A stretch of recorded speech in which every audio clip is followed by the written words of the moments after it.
ஆண்டவராகிய இயேசு கிறிஸ்துவின் நாமத்தினால் உங்கள் ஒவ்வொருவரையும் வாழ்த்துகிறேன். ஒமேகா பரிசுத்த ஆவியானவரின் அற்புத ஊழியங்கள் மூலம் உங்களை சந்திப்பதில் பெரும் மகிழ்ச்சி அடைகிறோம்.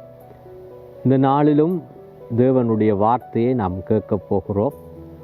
ஆண்டவராகிய இயேசு கிறிஸ்து இந்த பூமியில் மனிதனுக்காக அவதரித்து மனிதனுக்காக அவர் பட்ட வேதனைகள் எதற்காக, என்னத்துக்காக, அவர் பட்ட வேதனைகளுக்கூடாக நமக்கு என்ன நன்மை, எப்படிப்பட்ட விடுதலையை ஆண்டவர் கொடுக்கிறார் என்பதை நாம் பார்க்க போகிறோம்.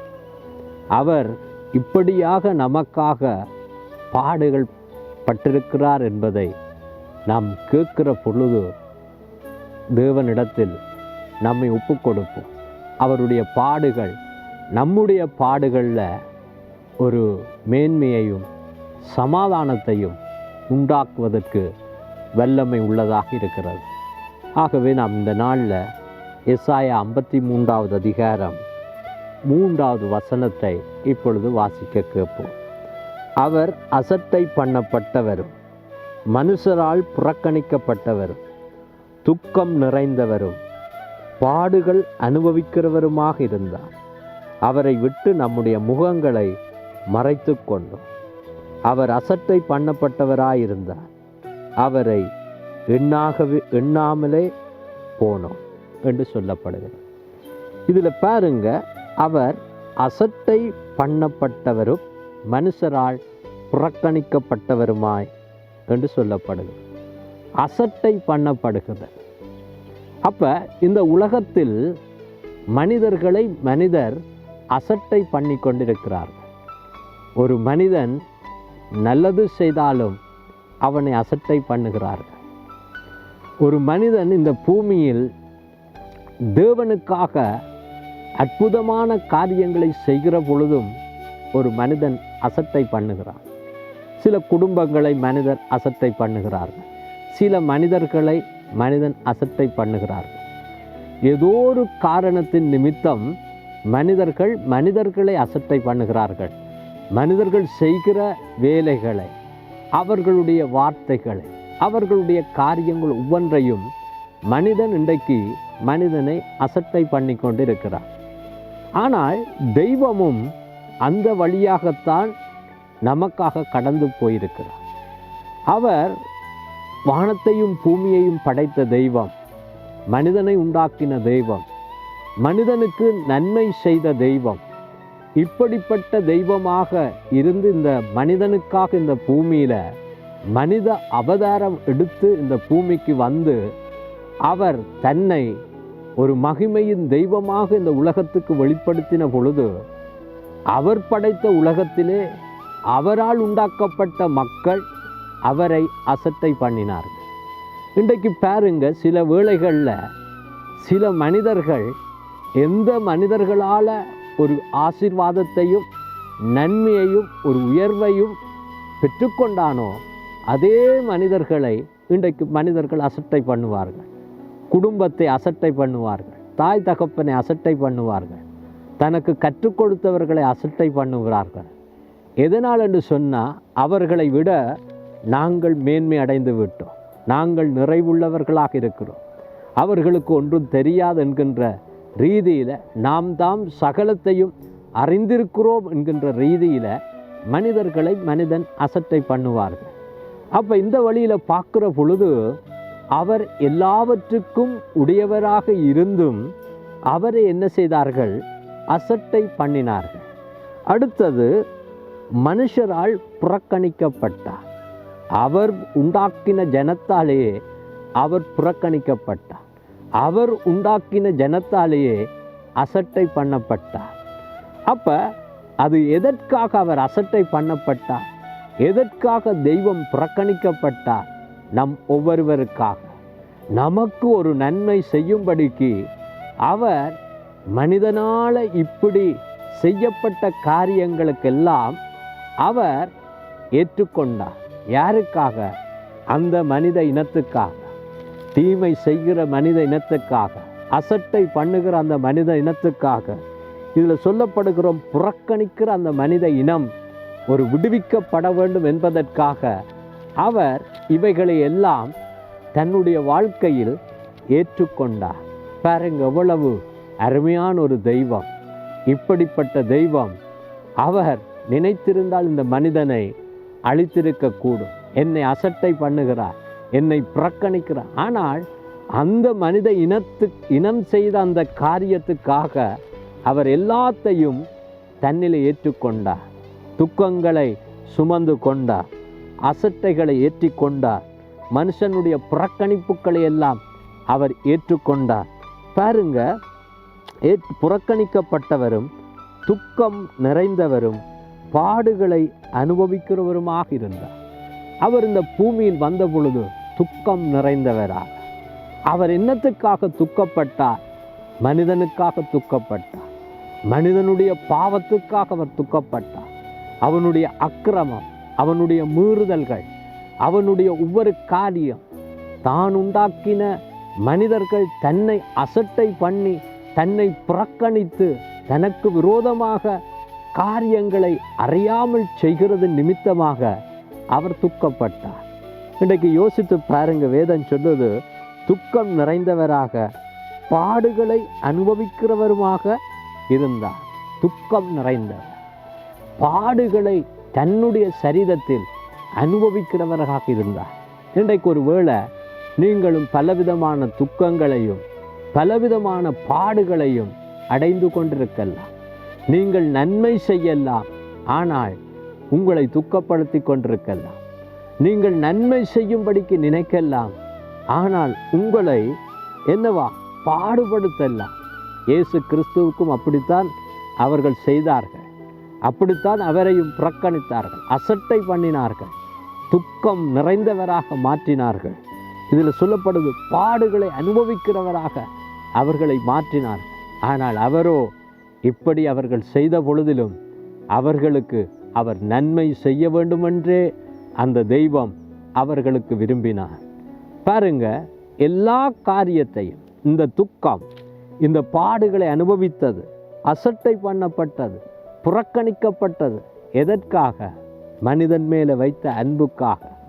தன்னுடைய சிருஷ்டிப்பின் நோக்கத்தை இந்த பூமியில் நிறைவேற்றும்படியாகவே அவர் எல்லாத்தையும் தன்னில் ஏற்றுக்கொண்டார். இப்போ பாருங்க, இதில் சொல்லப்படுது, பாடுகளை அனுபவிக்கிறவராக இருந்தார்.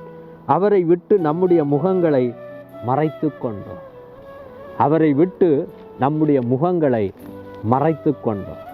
அவர் இப்படி அனுபவிக்கிறார், இப்படி அடைகிறார், இப்படிப்பட்ட சூழ்நிலை கூடாக கடந்து போகிறார் என்று அவரை விட்டு என்ன செய்தார்கள்? தங்களுடைய முகங்களை மறைத்து கொண்டோம். ஆண்டவர் வேதம் சொல்லுது, அவர் அசட்டை பண்ணப்பட்டவராய் இருந்தார், அவரை எண்ணாமல் போனோம். முகங்களை மறைத்து கொண்டார்கள், அவரை எண்ணாமல் போனார்கள்.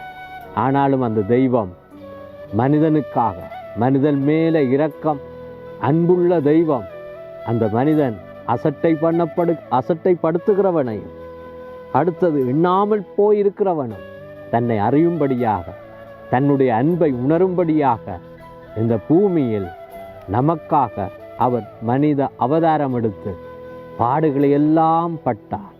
பாடுகளை எல்லாம் நம் ஒவ்வொருவருக்காக பட்டார்.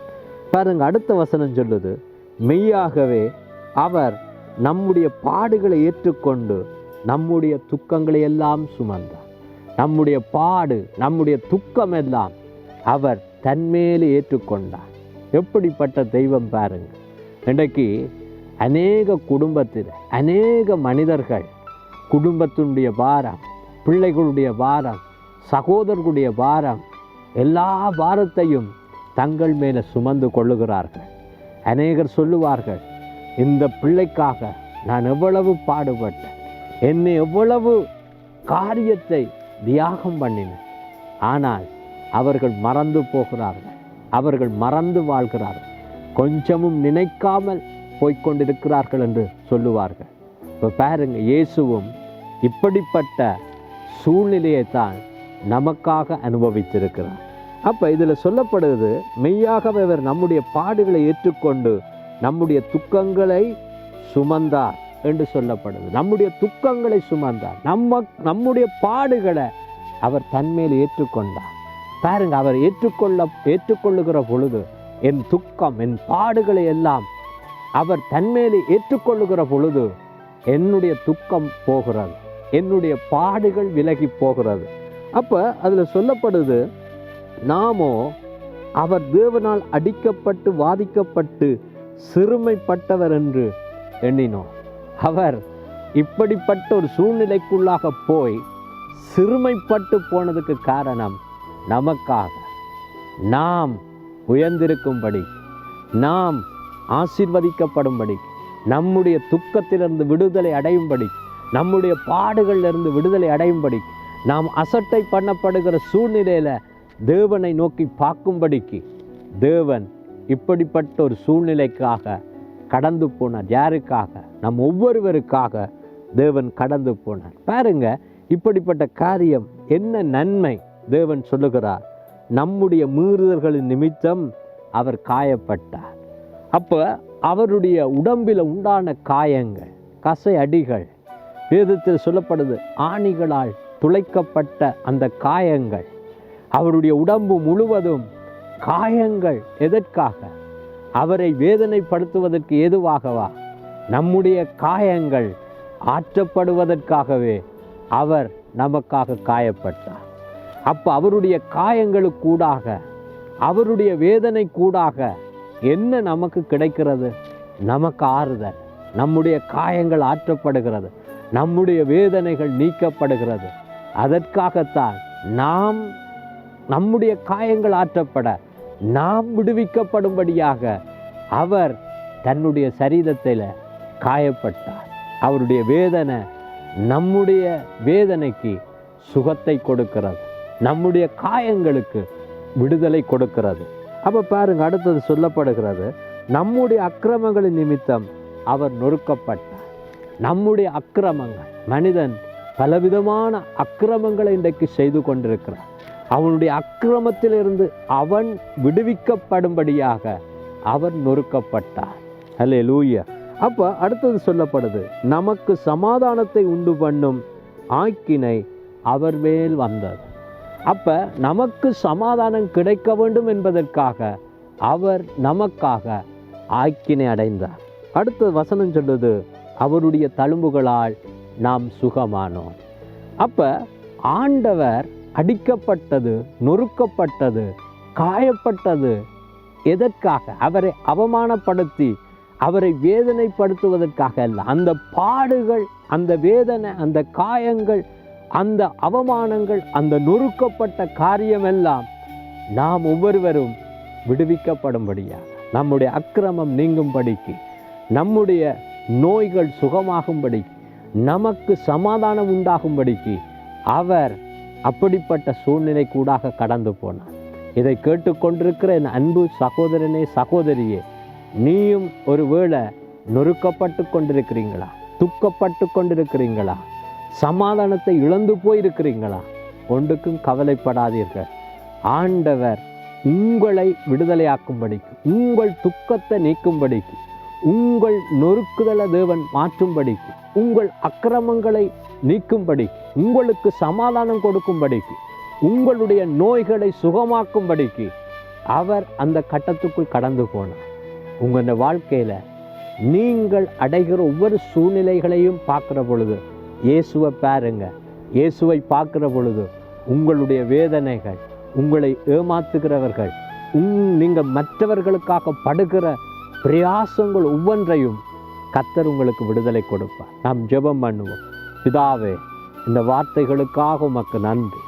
இதை கேட்டு பார்த்து கொண்டிருக்கிறோம் ஒவ்வொரு பிள்ளைகளுக்காக ஜெபிக்கிறேன்.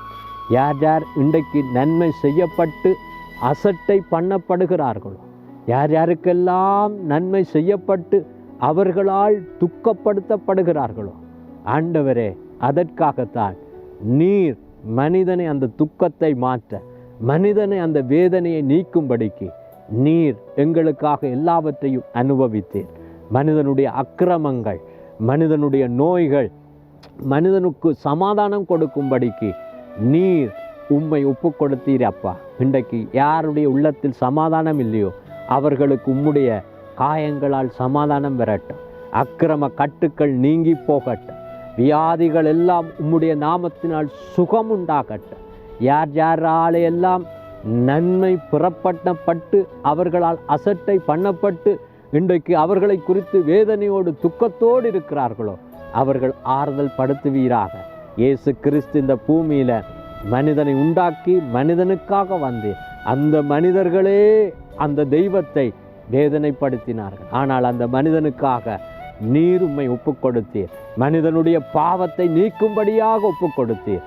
ஆண்டவர், இந்த நாளிலும் இதை பார்த்து கேட்டு கொண்டிருக்கிற ஒவ்வொரு மனிதனுடைய வாழ்க்கையிலும் இருக்கிற பாவம், அக்கிரமம், மீறுதல், அசட்டை தன்மைகள், ஆண்டவரே சாபங்கள் எல்லாம் நீங்கி போகட்டும். இந்த வார்த்தை கூடாக விடுதலை உண்டாகட்டும். ஒவ்வொரு மனிதனுடைய வாழ்க்கையிலும் இயேசு கிறிஸ்து எனக்காக இப்படிப்பட்ட பாடுகளை பட்டு எனக்காக இரத்தம் சிந்தினார், எனக்காக தன்னை ஒப்பு கொடுத்தார் என்று ஒவ்வொருவரும் நினைத்து கொள்ளும்படிக்கு உதவி செய்வீராக. ஒவ்வொருவரையும் ஆசீர்வதிங்க, விடுதலையாக்குங்க. உம்முடைய பாடுகளின் இந்த நாட்களில் ஒவ்வொருவருடைய பாடுகளிலும் ஒவ்வொருவருக்கும் விடுதலை உண்டாகட்டும். எல்லாவற்றையும் உடைய கரத்துக்குள் ஒப்பு கொடுத்து ஜெபிக்கிறோம் ஜீவன் நிறைந்த நல்ல பிதாவே. ஆமென். ஆண்டவர் உங்கள் ஒவ்வொருவரையும் ஆசீர்வதிப்பார்.